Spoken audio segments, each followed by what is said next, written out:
हमारे इस drama serial को हिट करने में जिन जिन लोगों का किरदार रहा है मैं आपको आज उनसे मिलवाऊंगी।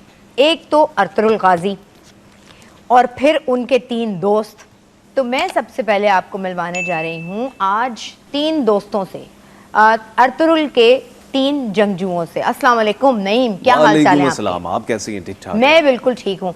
आपकी आवाज़ सुनते ही हमें पता चल गया कि हम तुर्गुत से बात कर रहे हैं। क्या हाल चाल है? ईद मुबारक। ईद मुबारक आपको, सभी को, सभी देखने वालों को। जी, तो अब हम बात करेंगे दुआन से, और इनका अपना नाम भी अर्तुगरुल चौधरी है। अस्सलाम वालेकुम चौधरी साहब। वालेकुम अस्सलाम। उर्फ दुआन। या उर्फ दुआन। हाँ, हम बात करेंगे बमसी से। नासिर साहब अस्सलाम वालेकुम, ईद मुबारक। खैर मुबारक। जब तुर्गुत यहाँ मौजूद हैं तो आइकेज ना हो, ऐसा नहीं हो सकता। एमन अस्सलाम वालेकुम, ईद मुबारक। वालेकुम अस्सलाम, ईद मुबारक आपको भी और सब देखने वालों को। हमारे साथ इस वक्त सेल जान, बड़ी मुश्किल से नाम याद किया मैंने यार, सेल और जान, सेल जान यानी सैयदा मरियम रिजवी मौजूद हैं। अस्सलाम वालेकुम एंड ईद मुबारक। ईद मुबारक to you too as well. और अब मैं जिनसे आपको मिलवाने जा रही हूँ वो है गोगचे। गोगचे अस्सलाम वालेकुम, क्या हाल है Sara? Good, how are you? मैं बिल्कुल ठीक हूँ, खैरियत से। आज लोग देख लें कि जो जो आवाजें उनके चेहरे भी हैं, है ना? बिल्कुल। अच्छा जी, और आपके बराबर में बैठे हैं टाइटस। उस मुकाबले में काफ़ी आसान है। बाकी जो टर्किश नेम्स है, क्योंकि ये सलेबी थे तो इनके नाम जरा डिफरेंट भी हैं और आसान भी हैं, लेकिन जो जितने तुर्क कैरेक्टर्स हैं उनके नाम वाकई बहुत मुश्किल। तो आइए मिलवाते हैं आपको इत्तिसामुल हक से, यानी कि अर्तुगरुल गाजी से। अस्सलाम वालेकुम। वालेकुम अस्सलाम, कैसे हैं आप? ईद मुबारक। आपको भी ईद मुबारक। इत्तिसाम, बातों के सिलसिले को हम आगे बढ़ाएंगे। हम जरा हलीमा सुल्तान से लोगों को इंट्रोडक्शन करा दें।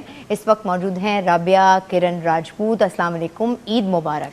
वालेकुम अस्सलाम, आपको भी बहुत ईद मुबारक हो। उर्दू में इसको जिस तरह से आपने ढाला आप लोगों की आवाज़ों ने, ये बहुत बड़ी स्पेशलिटी है, ये बहुत बड़ी कामयाबी है और ब्लेसिंग भी है मेरे ख्याल में। एक तो एक्सेप्ट कर लेना, फिर साथ साथ उसको उसी लेवल पर जाकर मनवाना, काम करना।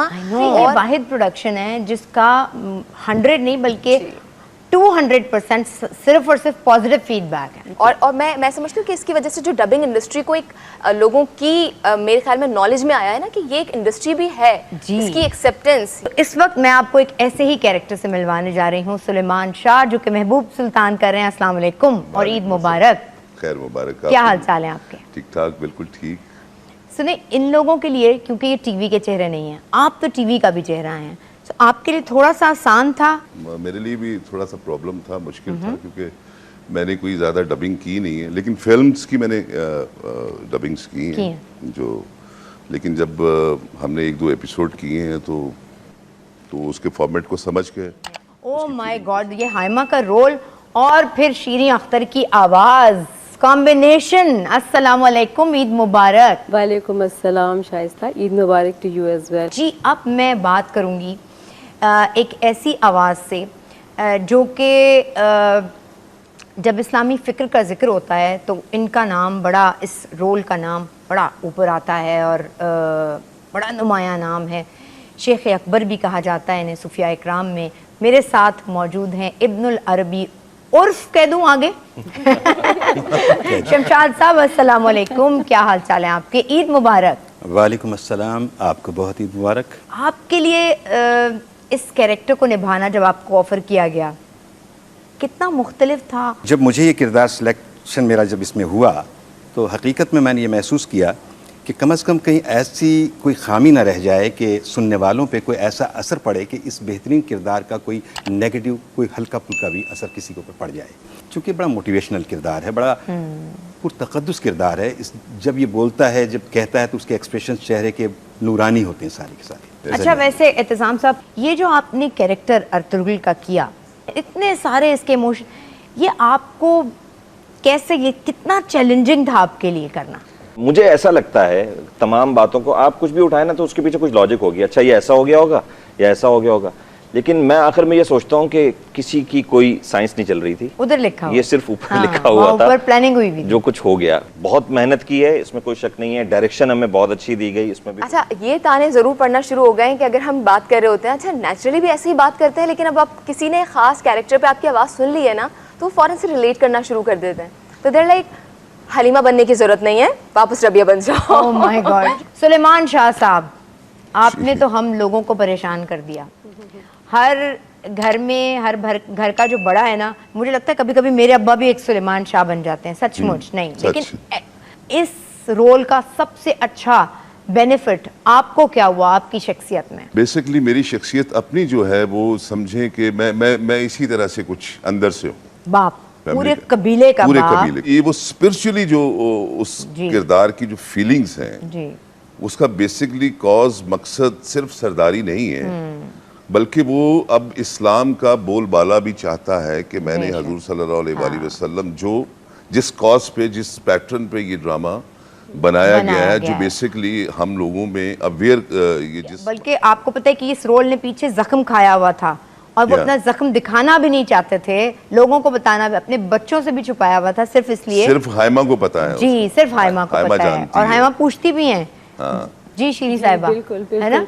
मुझे याद है, और अभी मैं जब कर रही थी डबिंग तो मुझे एहसास हुआ कि मैंने एक्चुअली फील किया कि शायद ये ज़ख्म है, मुझे लगा कि यहाँ पे मुझे हिट किया इस चीज़ ने, तकलीफ़ हुई। तो कनेक्शन जो है इस रोल से वो ऐसे भी बना, शाइस्ता मैं ख़ुद भी एक माँ हूँ, तो यू नो आई थिंक एक माँ जो होती है वो हर चीज़ को महसूस करके वो बड़ी आसानी से महसूस कर लेती है, बट यहाँ पर आप एक हेड भी हैं कबीले की एक तरीके से, और आप अपने शोहर को भी सपोर्ट कर रही हैं। इमेंस सपोर्ट है, सब आपके पास आ रहे हैं, आप हर तरीके से काम कर रही हैं। और इसमें आप सुलजान खातून का अगर कैरेक्टर देखें, उससे शदीद मतलब इख्तलाफात भी हैं। तो आई थिंक जो मैंने इस कैरेक्टर से सीखा, यू नो, औरत जो है वो बहुत बहुत अजीम। ये जब आपको स्क्रिप्ट दिखाया जाता है तो शुरू में आप भी यही गलतियां कर रहे हैं जो इस वक्त आप कर रही हैं। कई दिन हम लोगों ने भी रट्टे मारे हैं, तब कई दिन ऐसा होता है कि गड़बड़ चल रही है तो फिर एक वक्त आता है कि आप स्मूथ हो जाते हैं और आप लेते लेते नाम बिल्कुल वन टेक में नाम लेते हैं। शुरू में तो प्रॉब्लम हो रही होती है। आपने वो शुरू में अपना पहला वॉइस ओवर करने से पहले कितनी दफा, कितने एपिसोड्स देख लिए थे? मैंने सिर्फ स्क्रिप्ट देखा था और उसके 2-3 सीन्स देखे थे, क्योंकि सीन्स देखना बहुत ज़रूरी होता है। तुर्गुत कैसा है वो ज़ाहिर है मेरी शख्सियत और तुर्गुत की बिल्कुल अलग है। अब जब मैं काम कर रहा हूँ तो मुझे नईम नहीं होना, मुझे तुर्गुत बन जाना है। मेरा बोलना चलना, डायलॉग हो जाए ना थोड़ा सा कोई। तुम्हारी यादों के जिंदान ने मुझे जीने का हौसला दिया है, मुझसे अब और इंतज़ार नहीं होता। सच पूछो तो मुझसे भी अब इंतज़ार नहीं होता। मैं कल ही सरदारों और तुम्हारे बाबा से तुम्हारे और अपने निकाह की बात करता हूँ। देखना तुम ऐसी लगोगी कि इस कबीले की सारी औरतें तुम पर रश करेंगी, इंशाअल्लाह। इंशाअल्लाह। अच्छा ये मुझे बताएं दुआन, जब ये आप तीनों के कोई ऐसा सीन है जिसमें, बल्कि अगर हम पहली एपी का पहला सीन याद करें जिसमें आप चारों जाते हैं शिकार पर, तो वो चारों साथ एक रूम में होते हैं और फिर ऑडियो रिकॉर्ड होती है, कैसे होता है? मतलब अलग अलग होती है, फिर एक्सप्रेशन कैसे आते हैं उस तरह से? यही मेहनत है बेसिकली। फील सबको यही आती है कि शायद ये एक कमरे में बैठे हैं और एक माइक लगा हुआ है और उसके इर्द गिर्द सब बैठकर एक साथ अपने अपने स्क्रिप्ट हाथ में लेकर पूरा जो है वो डब कर रहे हैं, तो फील यही आती है। आपसे कितना डिफरेंट था? आपको आवाज में वो एक्सप्रेशन लाना कितना, कैसे? शुरू में मुझे नहीं पता था कि वो इतना लॉयल और इतना प्यारा कैरेक्टर है। बाद में अंदाजा हुआ कि जहाँ वो एग्रेसिव है बहुत, एट द सेम टाइम वो बहुत सॉफ्ट भी है, बहुत सॉफ्ट है और बहुत लॉयल है। कि वो उसकी वाकई में पूरी फैमिली, अर्तुरुल की फैमिली उसकी फैमिली है, एंड दैट्स इट। उसका सिर्फ एक ही शौक है, खाना और लड़ना, बल्कि 2 शौक है, एक खाना और एक लड़ना। इवन तुम्हारे लिए कितना डिफिकल्ट था ये रोल? वेरिएशंस बहुत है उसमें, रोमांटिक भी है और फाइटर भी है, अपने हर हालात से डरती है, फिर बाप की एक फर्माबरदार बेटी भी है।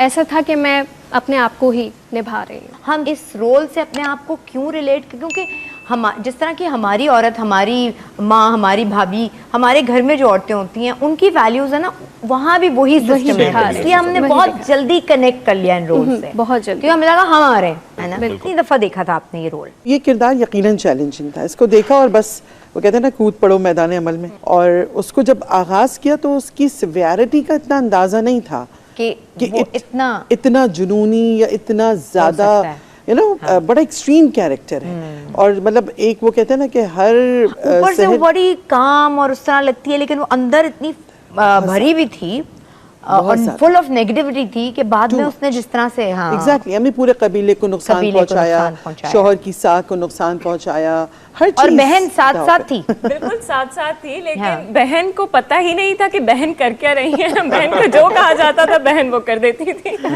ये जो सुलजान के किरदार में जो एक मस्बत अंदाज झलका है जी, और पूरा उसने 360 डिग्री टर्न लिया। एक चीज़ जो आती है कि आप जो प्रोजेक्ट होती है वो यहाँ से, और ये सब लोगों के लिए भी है कि खुदा के लिए कि अगर कहीं कोई ज़िंदगी में आपको कोई किरदार ऐसा मिले कि जो अपने किसी भी मनफी अंदाज को, नज़रिए को, तर्ज़ ज़िंदगी को छोड़कर कहीं भी मस्बत अंदाज की तरफ माइल होता नजर आए तो उसकी हौसला अफजाई कीजिए। लेकिन ये हमारे माशरे के लिए, हमारे जो ड्रामाज होते हैं ड्रामा वो बहुत मौसर हैं, बड़े पुरतासुर हैं। जो आपने देखा जैसे कि अब रमज़ान में हुआ तो हर एक बच्चा